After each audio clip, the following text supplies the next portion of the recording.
Welcome to Turn the Page, the official podcast of the Syosset Public Library.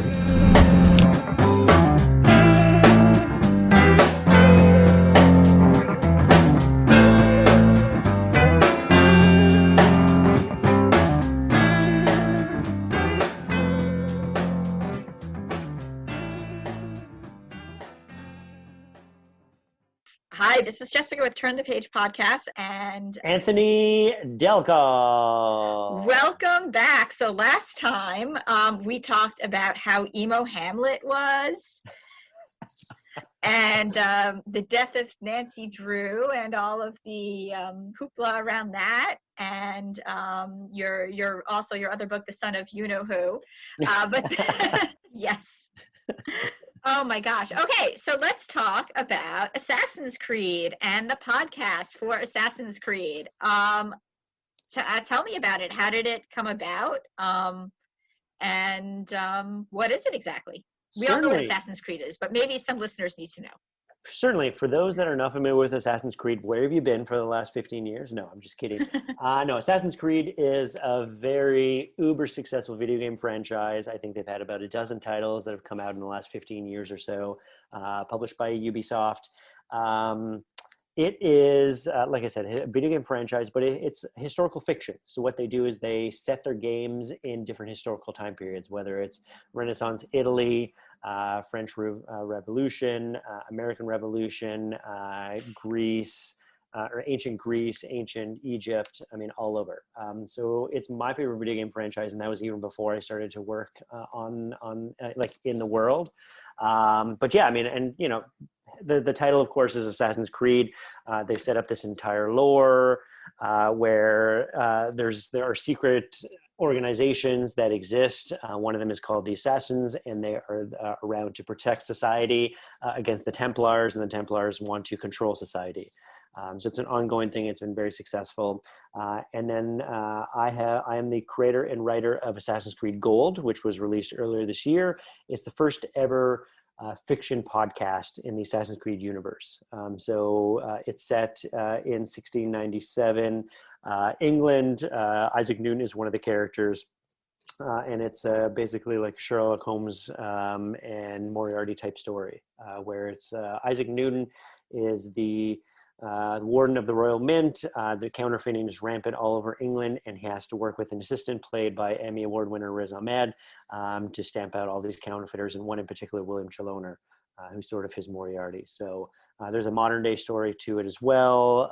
But yeah, it's a lot of fun. It was released on Audible earlier this year. Riz Ahmed is in it. Anthony Head from Buffy the Vampire Slayer plays Isaac Newton. A great cast based out of London, and I'm super excited to talk about it.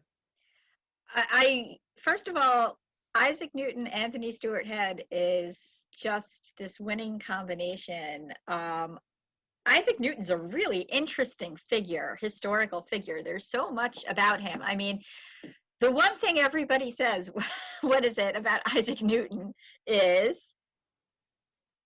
the apple yes. Falling out of the tree. Yes, and then people are like, oh, Isaac Newton invented gravity, and I'm like, he didn't invent gravity. Like, I mean, and I know that that's not what they mean when they say it, but if he invented gravity, there would be a problem for a while. But yes, that story, whether or not it's apocryphal, that Isaac Newton saw the apple fall out of the tree and started thinking about gravity, that's usually what people think about him. But then the more I learned about Isaac Newton, like, he was interesting. He was in alchemy.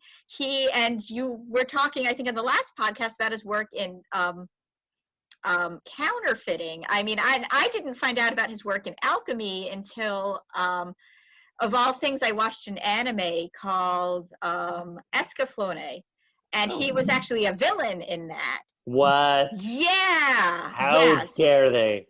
Well, I mean, he was pretty bad in that one, but he doesn't have to. But he doesn't have to be a villain in everything, and they could have gone the other way, but they decided to make him a villain. But I love that his character is coming into all of these storylines, and they're bringing him because he really was almost like a mythical character made real.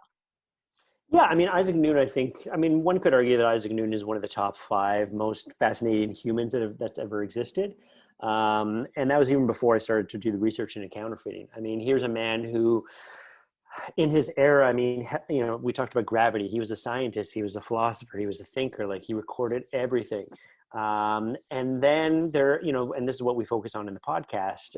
There's this small 3-year time period where he became like a badass Dirty Harry, where, he was broke, he was working out of Cambridge, but he had no money.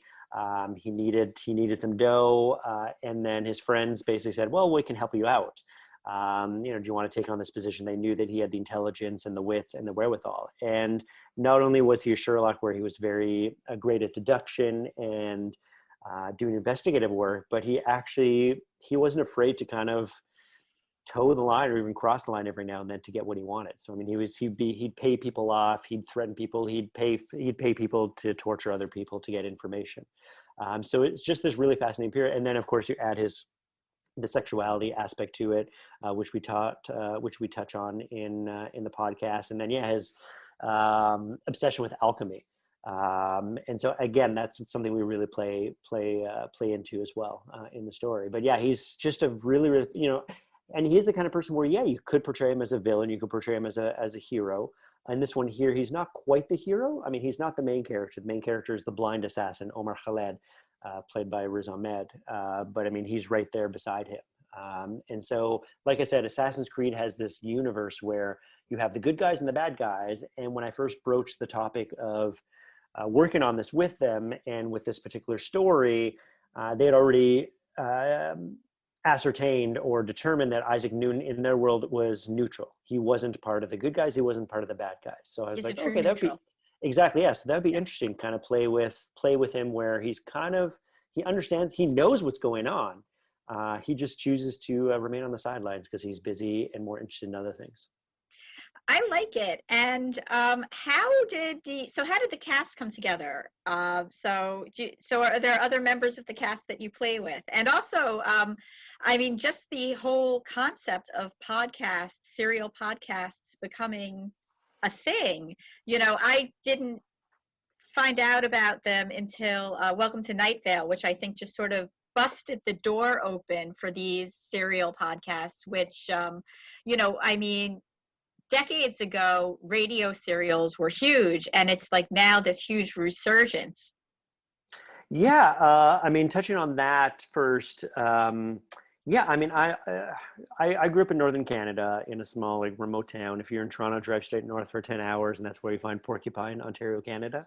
And my local radio station, 750 CKGB AM, on Sunday mornings when I was a kid, they used to play the old classic radio shows, like War of the Worlds, Orson Welles' In the Shadow, the Third Man, Mr. Smith Goes to Washington, all these classics. And I loved him. I woke up early. My parents thought I was crazy. Like, what are you doing? And I just loved sitting down, listening to them, and then imagining what these people look like, what the characters look like, or what the settings were, that sort of thing. And here we are many years later, and fiction podcasts are becoming a huge thing. I mean, as you know, and hell, we're on a podcast right now. Oh, yeah. I mean, podcasts are huge. Fiction podcasts, a lot of people, and I was reading something about this morning about iHeartMedia, iHeartRadio, and I think their head of content is predicting that fiction podcasts are the next big genre. True crime has been big for a while, and talk podcasts and that sort of thing.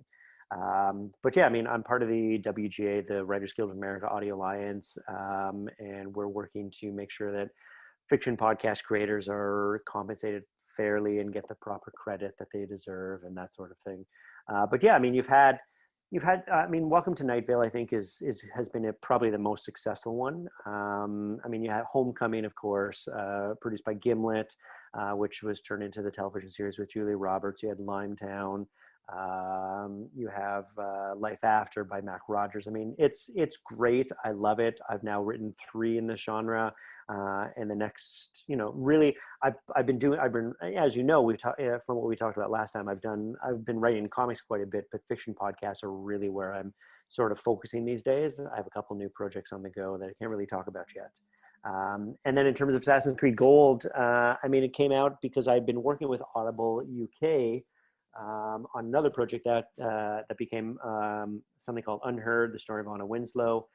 It was released back in 2018, I believe, and hit #1 on Audible. It was a found footage thriller set in northern England about an American student studying overseas for her graduate program and doing a podcast, like a investigative podcast about the disappearance of one of her fellow students.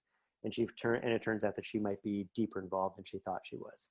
So they were really happy with what I'd been doing at that point. They knew I had already done the Assassin's Creed comic books with Titan Comics. And so I was having a conversation with Rebecca Fenton, who was the executive at the time. And she said, well, do you think that would make a good podcast or a good audio drama? I'm like, yes, I can't believe I hadn't already thought about that. And so I put Audible together with Ubisoft. And then as these things happen, they take forever. There's contracts and negotiations and discussions and that sort of thing. While we were waiting, Audible commissioned me to write the pilot and the Bible. So come up with a story. I had already pitched them the concept of doing this Isaac Newton story because I'd never seen it told before and I wanted to bring it to life.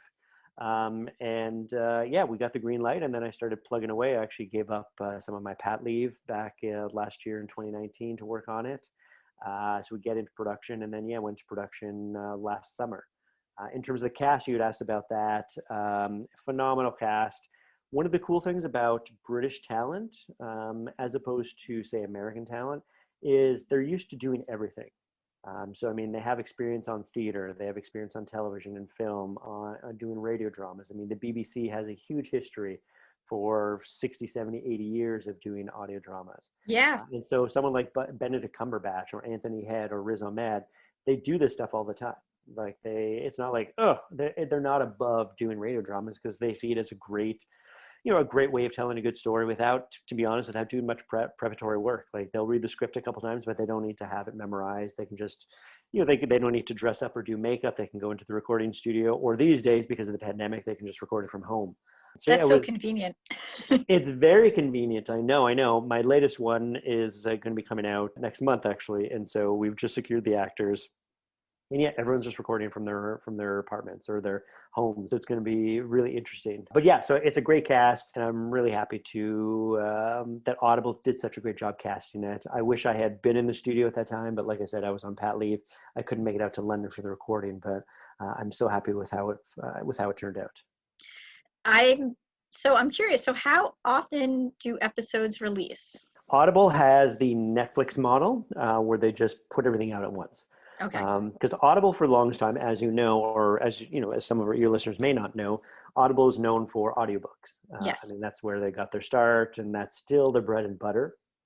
It's only in the last 5 to 10 years that they've been commissioning original audio dramas in terms of multicast. So traditionally, when people are listening to something through Audible, it's a one single narrator.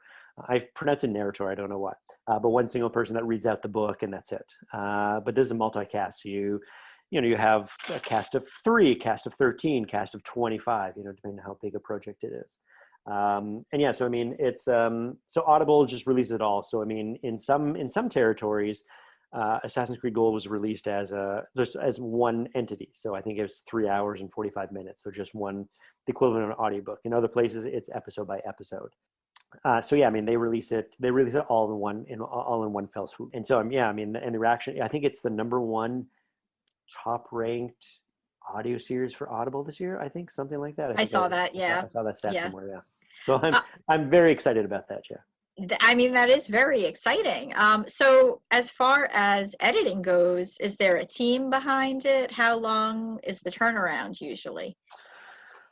It varies from project to project. This one, I know that Audible they were really excited as soon as they got Riz Ahmed involved. They wanted to work around his schedule, I believe. So as I said, I'd already pitched them the project. They'd already given the green light. I traveled to Montreal to meet with Ubisoft back in December of 2018.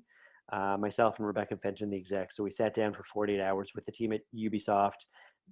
They already knew what the story was, but and I've done this for the comics too. Like they want to sit down with you for 2 days and kind of like, let's map this out. Let's make sure everything is consistent with the continuity for Assassin's Creed in terms of the games, in terms of the books, in terms of everything else they put out. Because trust me, there are Assassin's Creed fans who have dissect every single word. They have the huge wiki pages. They have the huge analyses of everything that you do. So they want to make sure that everything is in line. And also they're great storytellers. I mean, that was Anouk Bachman and Susie Patrick at that point, and they were just phenomenal. Like, they helped me out with the story, helped me out with some of the characters. So we basically sat down in front of a huge board, like in conference room for 2 days, and here you put everything up on the board. Here's the characters. Here are the 8 episodes. Here's what happens in each one. Let's break it down even further. And so we did that in December of 2018. I wrote it from January through to June of 2019. They recorded in July, and then the editing Audible did everything themselves. It was everything was in-house. They recorded it at their studios in London. They have the editors. It was directed by Garrick. Oh my God, why am I blanking on his last name? He played Biggs in Star Wars Episode 4, A New Hope, who is famous because in the original cut, he was Luke's best friend from Tatooine. Yes. And his scenes at the beginning were actually cut. So he shows up at the very end at the base, and he's like, Biggs, like they celebrate. Yeah, we did it. We did it, yeah. Yeah. So he's done a lot of stuff with Audible in the UK. So he oversaw the direction of it. They had the editors there. So I think it was done. It only took a couple months. I mean, if they recorded in July, I think it was ready for August or September. But they needed to add music. Ubisoft was great in terms of adding special effects, giving them the complete library of the official Assassin's Creed sound effects. So the Animus, which is the transporting machine that takes someone from the modern day and access the memories of their ancestor. I think they put some original music cues. And so, yeah, I mean, it only took a couple months, but I mean, that's because, they're multitasking, they're working on a number of things at the same time, but also Assassin's Creed is a big thing, like Ubisoft had to sign off and I had to sign off on everything. And so, yeah, I mean, traditionally you could record something, and have it ready in a week or two, depending on how long it is and how many actors are involved in music and that sort of thing. That's incredible. So do you have is it over, or is there going to be more? Do you have seasons in mind? I do have seasons in mind. Definitely. I would love to continue on the story of Isaac Newton and Omar Khaled, as well as the modern day character, because the concept of Assassin's Creed, like I said, historical fiction, you get to play in certain time periods. But what it is it's sort of like The Matrix. For those that aren't familiar with the game, it's sort of like The Matrix, where you take someone from the modern day, and you have the ability to access the memories of your ancestors. And so you could access the memories of your ancestors from 50 years ago, from 100 years ago, from 500 years ago. And so we have our main character, and I think she's a really fascinating character, and one that I'd love to be able to play with again. So, I mean, I have some ideas in terms of what we can do with her ancestor, whether it's Isaac Newton and Omar Khaled or someone else, or if we continue on with the Isaac Newton storyline, because there's some really cool stuff that can be done there. So to answer your question, there's been talk of a season 2. Audible and Ubisoft want to wait because Ubisoft's main focus is on their new game, Valhalla, which takes place during the Viking era. That comes out, I think, this month. I think so. Yeah. So they're focused quite a bit on that, and once that's done, then they're going to kind of roll up their sleeves and look at what else needs to get done. And a second season. The reviews, like I said, the reviews are phenomenal. The downloads are also really good in terms of numbers. And knock on wood, it would be great to do a season 2. Excellent. Well, I want to thank you so much for being here and chatting with us. You're welcome back at any time. When you're ready to announce your next project, we're here. Absolutely. Yeah, I'd love to. That would be great. I mean, I do have one coming out next month. That's just a one episode with something called It's called The Truth podcast. It's a fiction anthology series, comes out every couple of weeks. Jonathan Mitchell here in New York is the director and producer of it. So I have a Christmas heist story cool. that will come out in early December, tentatively titled Crypto Queens. So that's something for audiences to listen to. But yeah, it's a pleasure to be on here. I really enjoyed our conversation earlier this year, and it's great to hop on and talk a bit about Assassin's Creed and fiction podcasts. Wonderful. So once again, this was Jessica, and my guest was Anthony Del Col. it's time to close this chapter of Turn the Page. Join us for the next episode.